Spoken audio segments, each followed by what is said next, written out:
When great events in history occur, do witnesses realize the importance? Looking back on my time now, I realize I was one of the lucky ones, privileged to tell the stories of those times. I'm Orville Mulligan, sports writer.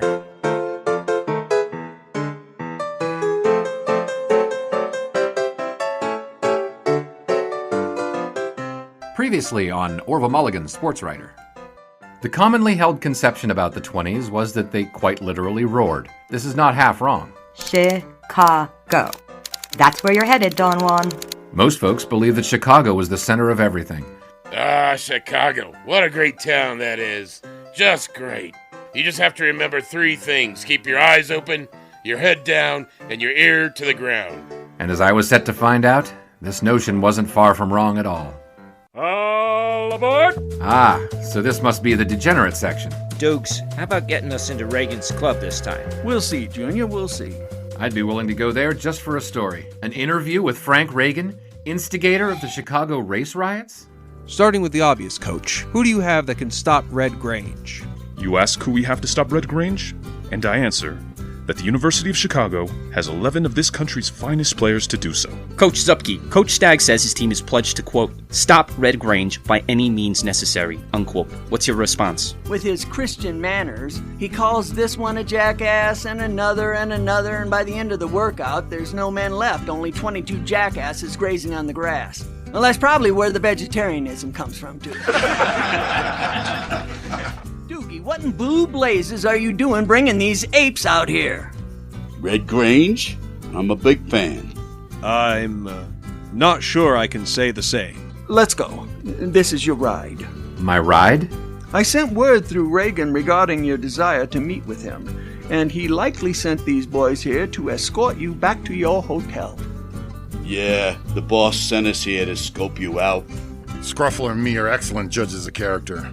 So how do you like the Sox chances this year? Don't worry, we'll tell the boss you're all right, and you're dead correct about the Sox.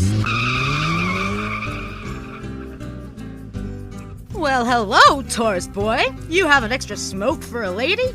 I don't know too much about you, mister, but you're not exactly difficult to read. Good to meet you. Thanks for the Gasper and enjoy Chicago. It's loads of fun. I'm sorry, Orville. I just don't have the time for this right now. Jack's taking me out. He wants to see the new Chaplin picture. Jack? The pickle slinger? Yes, Jack. The heir to the biggest canned goods company in the northeastern United States. It's been ages since I've been to the pictures. And now, the continuation. With just minutes to go before kickoff, the last stragglers comprising the 35,000 of this positively ebullient crowd filling Stagg Field in the wondrous windy city of Chicago. Come to think of it, Stagg Field may be the warmest place in all of Chicago, with below freezing temperature for most of the city. If you're out there in this, let's hope you're bundled up in that trusty overcoat. The thought on nearly every one of these 100,000 football fans is certainly centered on Red Grange. How will he be stopped? Can he be stopped? Now in his junior year, Grange has drawn full crowds eager to see him add to his outstanding body of work for the University of Illinois. Grange has left nearly every defense he has faced in utter ruin with the power of an ox and the swiftness of a deer. Far too much for mere mortals. We should note that the opposition, University of Chicago Maroons, are no Cripes, it's 20 degrees outside. What is it in here? 15? Relax, Max, and get out some of the stuff we got last night. Yeah, all right, here. Cheers. You? Thanks. Cheers. Is this heater even working? Ow! So what did you guys do last night? Well, we went to this mill near our hotel. What'd you do? Went to the movies. Dukes didn't set you up yet? Not yet. There's a sucker born every minute. Says you. Need help getting up? And this week, all eyes of the University of Chicago team, as well as the 35,000 strong assembled here today, are on University of Illinois Junior All-American halfback Red Grange. It is Grange who has drawn crowds across the country due to his outstanding body of work in his now 2 5/9 season in college football. 2 5/9 seasons. Who are you trying to impress, Freddy, old sport? Grange has left virtually every defense Illini have faced thus far in 24 in ruin, as with the nimble swiftness of a buck. The nimble swiftness of a buck. And they say we write purple prose. And the teams are lined up for the kickoff. Harry Hall will be kicking for the visitors. The anticipation of the 35,000 fans who braved the frigid November air of Chicago to jam the stadium was well met on this Saturday. And the kick is off. It's fielded by Thomas at the 22. He takes off immediately, and oh, what a hit. He'll be feeling that one in the old collarbone for weeks.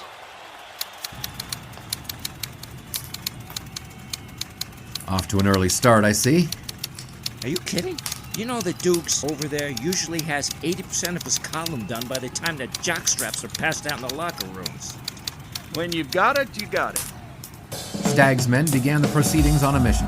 Chicago has run the field with ease on this opening drive, and it's been first down after first down for Stag's men in maroon, led nearly perfectly on the field by Abbott. First down and goal to go. Abbott hands in the ball to Thomas, who goes for the edge on the right.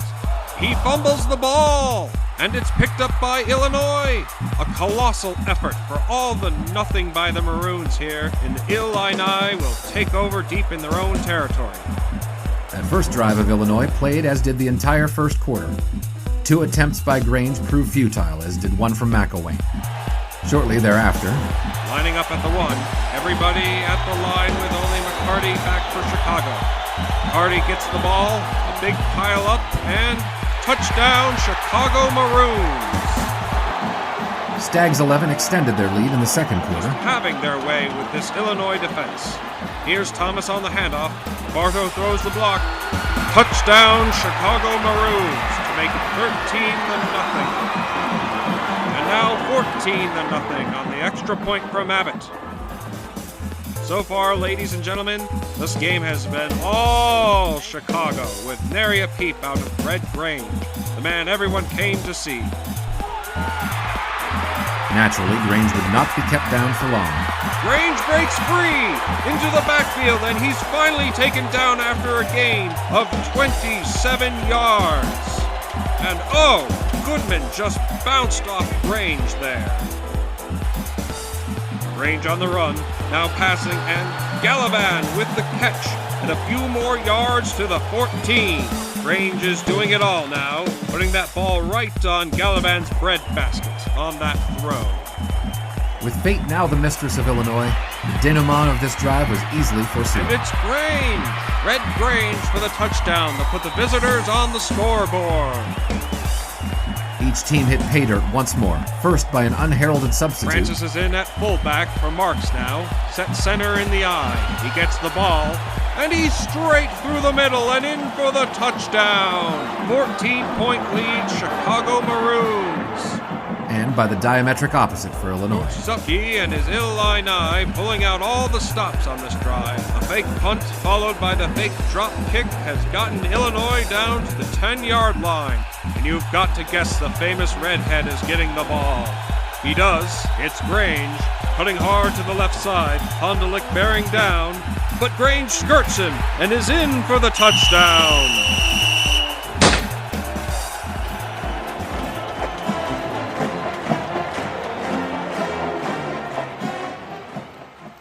And now, a favorite ritual of college football at halftime. The slow but inexorable migration of septuagenarian press corps members to the men's room. Hey, take it easy, Max. You might be that old someday. Hey, not in this century. Truer words. I don't know how these jackanapes made it into this century. Dukes, your usage of jackanapes only shows you're still living in the gay 90s. The gay 1790s. Oh, you keep working on that material, and someday you'll make something of yourself. You got a great face for radio, after all. Ta-ta. What?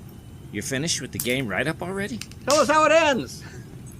No, boys, it's just that genuinely literate sports writers are allowed on field level. Until then...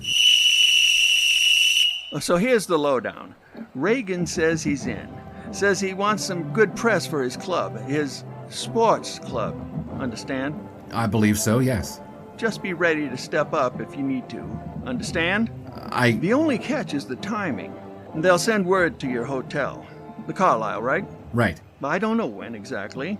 Could be 10 minutes after this game, could be midnight tomorrow night. Tell me the truth, Mr. Dougal. Is this going to happen? Dukes, call me Dukes. Look, Reagan may be, like, say, questionable of morals, but one thing is certain about all these types. These keep their word.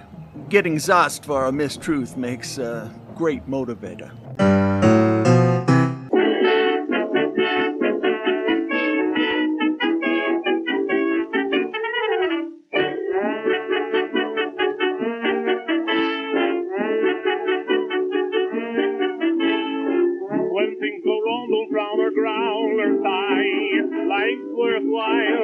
If you smile, your way you'll surely win if you will grin. With Moxie ready, you'll go steady. Moxie, oh Moxie, me for you. I don't know what I could do without you. As a drink, you're a hummer in winter or summer. There's something so pleasant about you. Oh, you'll stand the test, for you are the best. I'll send all the rest down the line. Let others keep crying, you're so satisfying. There's nothing like Moxie for mine. Moxie, oh Moxie, me for you. I don't know what I could do without you. As a drink, you're a hummer in winter or summer. There's something so pleasant about you. Oh, you stand the test, for you are the best. I'll send all the rest down the line. Let others keep trying, you're so satisfying. There's nothing like Moxie for mine.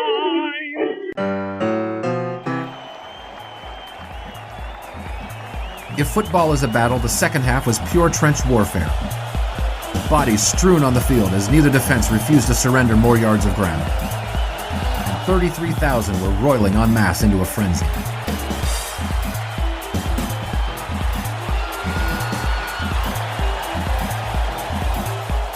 Now fourth and very short for the Illini. Hall will take it himself. Right side, and he is going nowhere. Oh, what a stop. Hall just hit a wall of maroon jerseys. It looked like the entire defensive line cut through at once. And once again, an Illinois drive goes nowhere. The mighty tug-of-war continued as time wound down on the third quarter.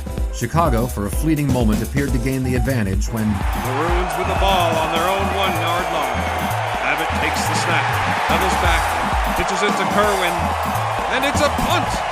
Kerwin lofts it high up, and no one's back for Illinois. Everyone is sent chasing, and it's Schultz. Schultz recovers for Illinois, and he is piled on back at the 20-yard line. Stagfield fairly well shook like a volcano pushed to the bursting point with anticipation. The explosion imminent, and the color of molten lava is red. Illinois breaks the huddle down a touchdown, knowing they're a few ticks away from going scoreless in this third quarter. Grange gets it from Hall. A huge hole on his left side, and Grange is through. He beats McCarty at the 45, and he's off the 50, the 40, the 30, the 20.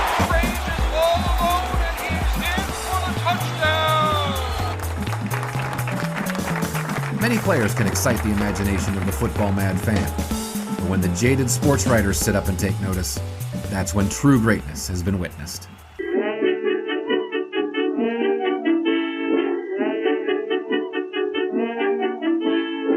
For Moxie has a flavor all its own. Good and pure, safe and sure. Let everyone proclaim its name and fame. In praises ringing while they're singing. Moxie, oh Moxie, me for you. I don't know what I could do without you. As a drink, you're a hummer in winter or summer. There's something so pleasant about you. Oh, you stand the test, for you are the best. I'll send all the rest down the line. Let others keep trying, you're so satisfying. There's nothing like Moxie for mine. Moxie, oh Moxie, me for you. I don't know what I could do without you. As a drink you're a hummer in winter or summer. There's something so pleasant about you. Oh, you stand the test, for you are the best. I'll send all the rest down the line. Let others keep trying, you're so satisfying. There's nothing like Moxie for mine. After the final gun sounded, the 33,000 in attendance left satisfied with a full afternoon's worth of football and a bravura performance turned in by a legend. Including the Mercurian 80-yard run in the third, Grange had piled up exactly 300 yards on 30 carries. On their parts, Stag's Chicago Maroons may have managed the first blemish on the record of Zupke's Fighting Illini, but Grange and his still undefeated side left Stagg Field on this day bloodied, not broken. Orville Mulligan, Sportswriter. End. Thank you for filing your story in a timely manner. You're, welcome, but... Yes? I think I've finally made the connection to get an interview. That's positive news. What interview? You know, with Reagan. Frank Reagan? Either tonight or tomorrow night, probably. Ernie Dougal is trying to set it up. You remember him? Everybody calls him Doogs?